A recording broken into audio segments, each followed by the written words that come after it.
చంద్రబాబు నాయుడు గారు అసలు నేను మిమ్మల్ని తిడదామని అనుకోవట్లేదు. కానీ ఇప్పుడు మీరు ఇచ్చిన స్టేట్మెంట్ నా బ్లడ్ బాయిల్ అయిపోతుంది. దేవుడు మిమ్మల్ని క్షమించడు. స్టీల్ ప్లాంట్ విషయంలో మీరు కాంప్రమైజ్ అయిపోయి 1,00,000 కోట్లు తీసుకున్నారా, 50,000 కోట్లు తీసుకున్నారా, ఎంతకి కాంప్రమైజ్ అయ్యారని అడుగుతున్నా. ఇప్పుడు మీరు అంటుంది ఏంటి? సెంటిమెంట్ అని అనకండి, మనకెవరు సపోర్ట్ చేయరు అంటే అర్థం ఏంటి? ఎత్తుకెళ్ళిపోవడమేనా మోదీ గవర్నమెంట్? అదానీలకి అంబానీలకి అమ్మేయడమేనా?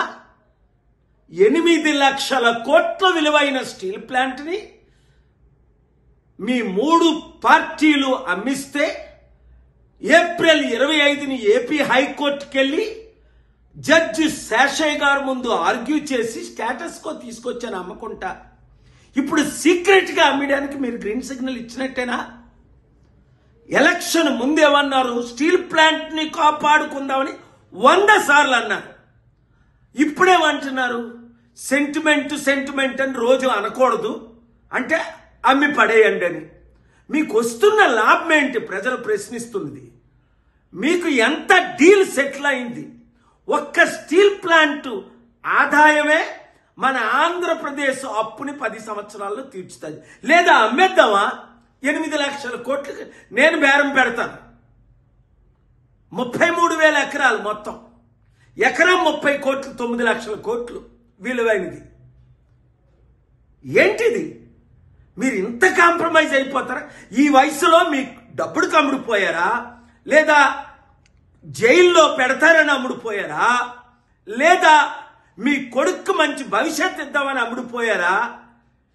లేదా ఏడి పవన్ కళ్యాణ్ ఏం చేస్తున్నారు?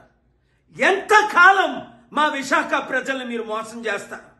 అంటే విశాఖపట్నాన్ని ప్రేమ లేక, మీరు రాయలసీమలో పుట్టి పెరిగినందుక? నాకు ఊహకు అతీతంగా ఉంది. చాలా సీరియస్ అయిపోయింది. స్టీల్ ప్లాంట్ నా మీద ఒత్తిడి వస్తుంది. స్టే వెకేట్ చేయను, ప్రాణమైనా పెడతా, ఫైట్ చేస్తా. ప్రత్యేక హోదా తెచ్చుకుందాం, స్టీల్ ప్లాంట్ ని కాపాడుకుందాం, ఆంధ్రప్రదేశ్ని, తెలుగు సత్తాని, తెలంగాణ మొత్తం ఏకమైపోదాం. ఈ దొంగ రాజకీయ కుట్ల రాజకీయ కుటుంబ కుల పాలనకి అంతం చేద్దాం.